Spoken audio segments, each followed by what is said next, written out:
کو ایسا بدلا کہ یزید جب مرا تو اس کی بھی ایک داستان اس نے گڑی. کہا کہ صاحب جب یزید صاحب مرے تو ان کی مقبولیت کا یہ عالم تھا کہ کاندھوں پر لے جایا گیا یزید کو صاحب. کاندھوں پر نہیں بلکہ ہاتھوں میں اٹھا کر. آئیے ذرا اس کی زبانی سن لیجیے آپ. جناب فاروق رضوی صاحب ایک کلپ میں مجھ پر اعتراض کرتے ہوئے یہ فرماتے ہیں کہ قاسمی نے یہ کہا کہ یزید کا جنازہ مقام حوارین سے جو دمشق لایا گیا تو ہاتھوں کے اوپر کیوں لایا گیا؟ اصل میں وہ میری بات کو سمجھ ہی نہیں سکے. در حقیقت میں نے یہ بات کہی ہے کہ یزید کا انتقال مقام حوارین میں ہوا اور لوگوں کے درمیان وہ اتنے ہردل عزیز تھے کہ ان کی نعش کو یعنی ان کی لاش کو اٹھا کر کے دمشق تک ہاتھوں پر لایا گیا. بعد میں نہلایا گیا, اس کے بعد اس کی تدفین ہوئی اور ان کا جنازہ لے جایا گیا. یہ ہاتھوں پر لاش لے جانے والی بات کو جنازے سے تعبیر کر کے یہ آدمی بات بنا رہا تھا. در حقیقت میں نے وہ بات کہی ہی نہیں ہے جو وہ ثابت کرنا چاہ رہا ہے. اب سنیے یہ بات پہلے یہ کلپ میں نے کیوں دکھائی, اس کی وجہ اس لیے یہ ہے, اس کی سب سے بڑی وجہ کہ میں بتا دوں کہ غیر مقلد وہابی جب تک جھوٹ بولیں گا نہیں وہ اپنے باپ کی اوریجنل اولاد ہو ہی نہیں سکتا. جی اس نے تقریر میں یہ بولا کہ صاحب یزید اتنا ہردل عزیز تھا, اتنا چاہتے تھے لوگ کہ مقام حوارین میں یزید کی موت ہوئی تو دمشق تک لوگ کندھوں پر نہیں لائے اس کا جنازہ, ہاتھوں میں لے کر آئے. کیسے لائے؟ میں نے اس پر دو باتیں کی.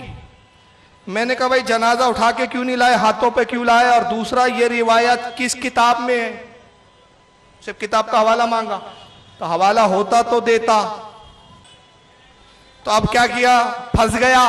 تو جواب دیتا ہے کہ صاحب جو میں نے کہا فاروق صاحب سمجھے ہی نہیں, اصل میں ہاتھوں سے میری مراد یہ نہیں ہے کہ ہاتھوں میں لایا گیا, مراد یہ ہے کہ وہ تو دمشق میں لا کے پھر وہ جنازہ تیار ہوا, غسل اسل دیا گیا. یہ تو دراصل میں نے کہا ہی نہیں وہ جو کہنا چاہ رہے. میں نے کہا یا نہیں, اب اس کا جھوٹ اسی کی زبانی سن لیجئے کہ اس نے کیا کہا اور یہاں کیا انکار کر رہا ہے. ذرا سن لیجئے آپ خود ہی.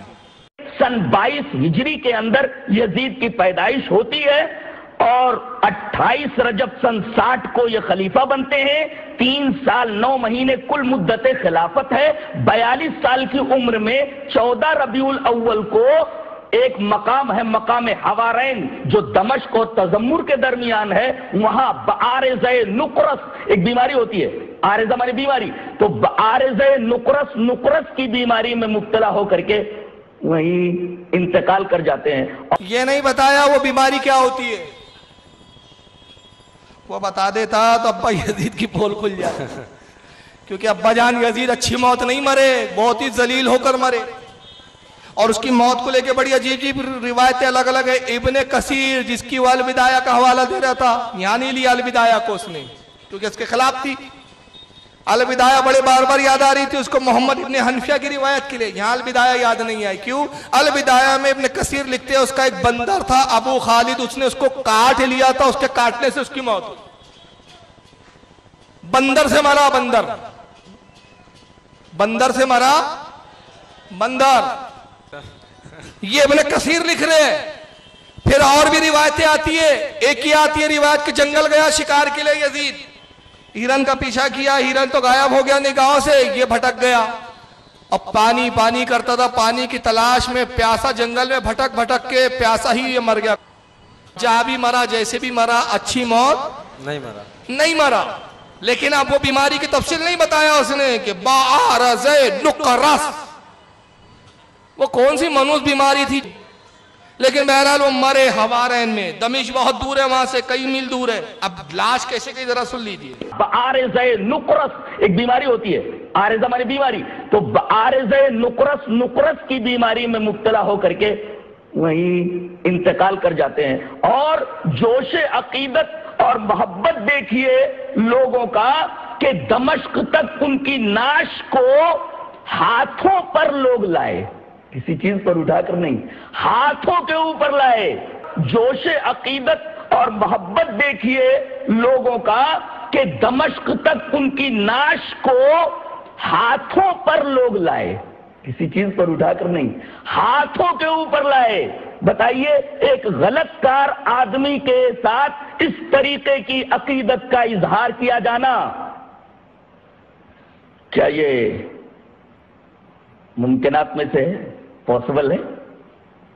سے پتہ چلتا ہے کہ حضرت یزید رحمہ اللہ کے اندر کچھ خصوصیات ایسی تھی جن خصوصیات کی بنا پر ممالک اسلامیہ کے تمام لوگ حضرت یزید سے بے انتہا محبت کرتے تھے۔ انتقال ہو رہا ہے، مقام حوارین میں لوگ ہاتھوں پر اٹھا کر کے ان کی نعش کو دمشق میں لاتے ہیں۔ انتقال ہو رہا ہے، مقام حوارین میں لوگ ہاتھوں پر اٹھا کر کے ان کی نعش کو دمشق میں لاتے ہیں، اور وہیں ان کی تجہیز و تقسیم کی جاتی ہے۔ چیز پر اٹھا کر نہیں لائے، ہاتھوں پہ لائے، تو میں نے ایسا کہا ہی نہیں۔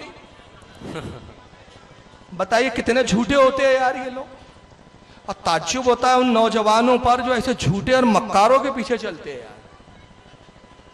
اس نے ریپیٹ کیا کہ جوش محبت دیکھو لوگوں کا، یزید سے محبت کا جوش۔ اتنی محبت تو رسول اللہ سے بھی صحابہ نے نہیں کی کہ ہاتھوں میں لے جاتے، اتنی محبت تو حضرت عثمان غنی سے بھی نہیں کی لوگوں نے، حضرت علی سے بھی نہیں کی، کسی صحابی سے نہیں کی کہ جنت البقیع بھی لے گئے ہو تو ہاتھ میں، جن کے بھی جنازے گئے ڈولوں میں لے گئے۔ مگر یزید دیکھو کتنے عارضی عزیز تھے، کتنی محبت تھی لوگوں کو، ہاتھوں میں لے گئے۔ مطلب پتا چلا کہ یہ کوئی پارسل تھے، کوریئر ہو رہے تھے، یہاں سے وہاں، وہاں سے وہاں، وہاں سے وہاں، اور کوریئر دمشق تک پہنچا۔ پھر اور بولتا میں نے بولا نہیں، یعنی جھوٹ کی بھی انتہا ہوتی ہے۔ دیکھو پھر میں ریورس کر رہا ہوں، نقرس کی بیماری میں مبتلا ہو کر کے وہیں انتقال کر جاتے ہیں۔ اور جوش عقیدت اور محبت دیکھیے لوگوں کا کہ دمشق تک ان کی نعش کو ہاتھوں پر لوگ لائے، کسی چیز پر اٹھا کر نہیں، ہاتھوں کے اوپر لائے۔ وہ ہر دل عزیز نہیں تھا، وہ واقعی لعنت اللہ علیہ تھا۔ ارے وہ یزید کیا ہر دل عزیز ہوتا جس نے مدینے کو اجاڑا،